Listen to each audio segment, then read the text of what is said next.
Hi guys, welcome back to my channel. If this is your first time here, you are welcome. Hope you are doing good. In today's video, I'll be teaching you how I make this wig from scratch, how I wig it, and how I style it. This hair is from a pre-lace wig, and before I start the tutorial, I would like to thank a pre-lace wig for sending me this beautiful hair. And I will be going into details on everything about this hair, how it arrives, the hair quality, the length, and everything you need to know in the tutorial. And this is how I received this hair. You can see the packaging is very beautiful.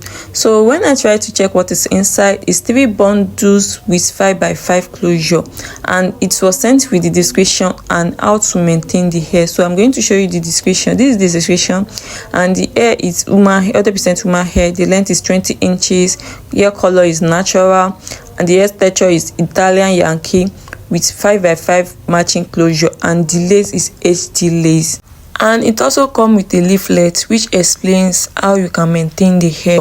The closure comes pre-plucked and pre-bleach. You can see that there is no dark roots here. That's what I'm trying to show you. And when I try to match it with my skin tone, it just disappears. You can see what I'm trying to say. Like, the HD lace is very good. And when I remove the hair from the packaging, I fall in love with the hair immediately because the hair texture is very soft, and it's 100% human hair, like I said earlier. Moving on to the main tutorial, I've already wore the dome mesh cap on the canvas head of camera. Then the next thing to do is to place your closure on the wig cap. So when placing on the wig cap, make sure you are leaving like ½ inch before the wig cap. Then use your T-pin to secure it. So after the placement of the closure on the net, the next thing I did is by rolling the hair in a circular motion. Then I use the hair clip to hold it down so that it should not be disturbing me when I start the sewing. So I continue the sewing from one side to another. When you are sewing your wig, make sure you are not giving too much space so that it will not be lifting up after sewing. Then make sure you are knotting it at least twice to secure it. To make sure that your closure is very flat after sewing, start sewing the closure from one side to the back section. When you reach the end of the back section, then you cut it. After that, you move to the other side, then you start sewing it to join it. And if you look closely, you will notice that I'm not giving too much space, like I said earlier. So it's very important that you are not giving too much space when you are sewing it. So when I'm done with the sewing, then I use the scissors to cut the thread. The next thing to do is to place your tape rule at the back section and use T-pin to secure it. Then you use your metallic pen to mark like 1 inch from the net. There is silver metallic pen and there is gold metallic pen. For the tutorial, I like to use silver metallic pen. By the time I'm making this tutorial, the silver metallic pen is not available. That one is much more visible to the camera than this gold metallic pen, but I don't have any option. So when I reach like 3 inches to the front, I change it from 1 inch to ½ inch. Then I continue by joining the line from the side of the net. And this is how it looks like when I'm done tracing everything out. If the hair you are working with is not the same length, you are going to start with the shortest one. But in this tutorial, the 3 bundles are in the same length, which is 20 inches. I just pick one out of it, then cut the packaging, and this is how it looks like when I'm done with it. If you have interest in this hair, the link to this hair will be at the description box down below, and everything you need to know will also be there. I've already placed the first hair bundle on the first line of camera. Then I use T-pin to secure it to make it much more easier for me. I started sewing the hair from one side to another, making sure that I'm not giving too much space to make it look neater. Then I'm knotting it at least twice to secure it. I'm going to leave you to watch how I sew the side of the net, then I'm going to explain the necessary parts later.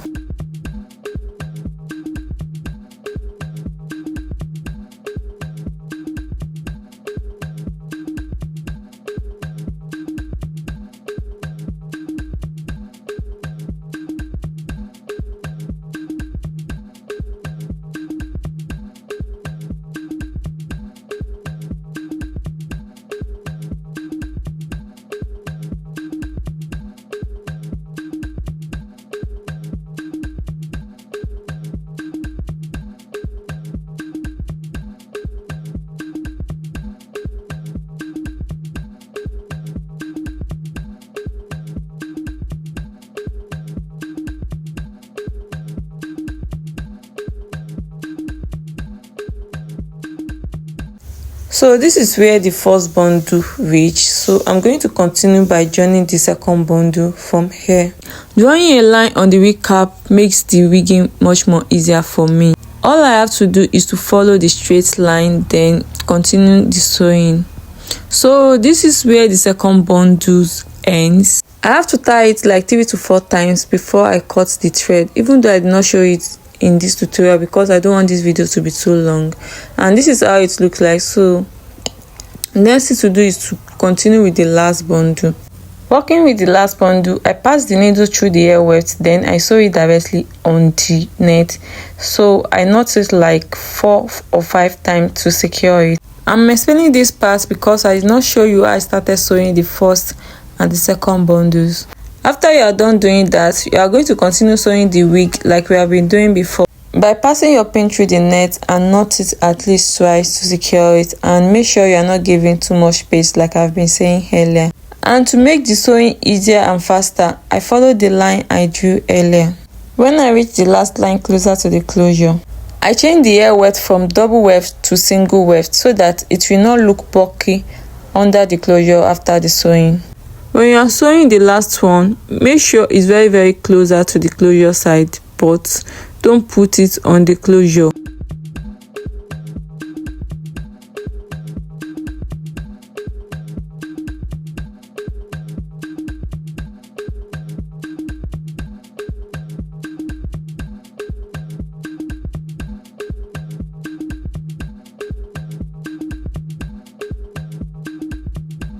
And this is how it looks like when I'm done sewing the closure. So I'm using my wave on brush to brush it out, and the next thing to do is to cut the excess wig cap under the closure. Make sure when you are cutting this excess wig cap is not too close to the sewing part so that it will not be loosening up after you finish cutting it. Make sure you are giving like ½ inch before the sewing part, then you are going to cut it. And this is how it looks like after I'm done cutting it. The next thing to do is to spray your heat protector. So I have to do that off camera, then I apply my hair serum. When you get to this part, you might decide to rock your hair like this. All you have to do is to style your closure to the style you want, then you are good to go. But in this tutorial, I'm going to straighten the hair line by line. Remember, I've already applied heat protector off camera. And the beauty of this wig is that you can use it for any style you want. You can coil it, you can straighten it just like I'm doing, because it's 100% human hair. So you will continue straightening the hair till you reach the last line on the wig. That's if you have interest in changing the natural wave that comes with the hair.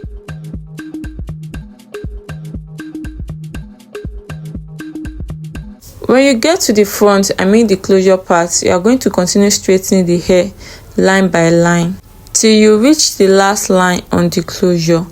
You can do all this when you want to style it on your head, but I like doing this before I even wear it on my head.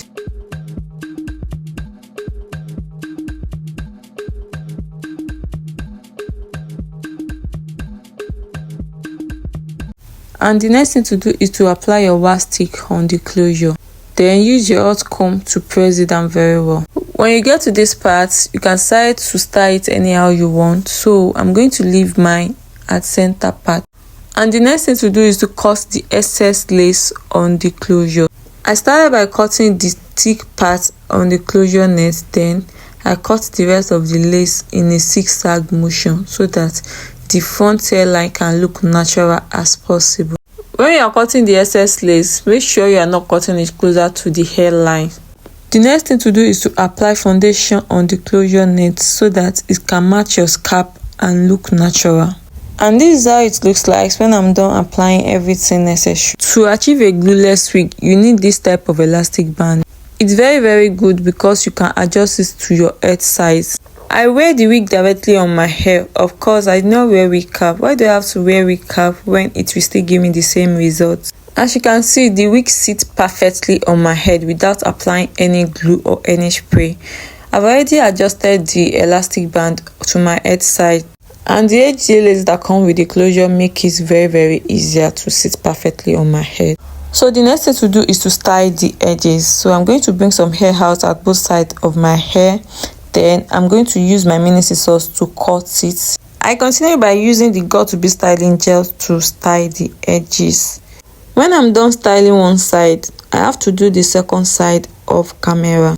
Then I place the elastic band on the edges. Remember, we did not apply any glue or any spray on the main hair. After that, I blow dry the hair to make it dry faster. And the next thing I did is by using the hot comb to lay the front hairline properly. Remember, I've already applied wax stick and other necessary product on the canvas head before I wear it on my head. So I'm just using the hot comb to style it properly on my head. This is how it looks like when I'm done styling it. So I'm using this tape comb to show you that I did not apply any glue or any spray on the hair. So we have come to the end of this tutorial. If you have interest in this hair, the link to this hair and everything you need to know will be on the description box down below. And please don't forget to like this video to help this channel out. Drop a comment if you have any questions, share with your friends, and turn on the notification bell to get notified whenever I drop another beautiful video. See you in my next video. Bye.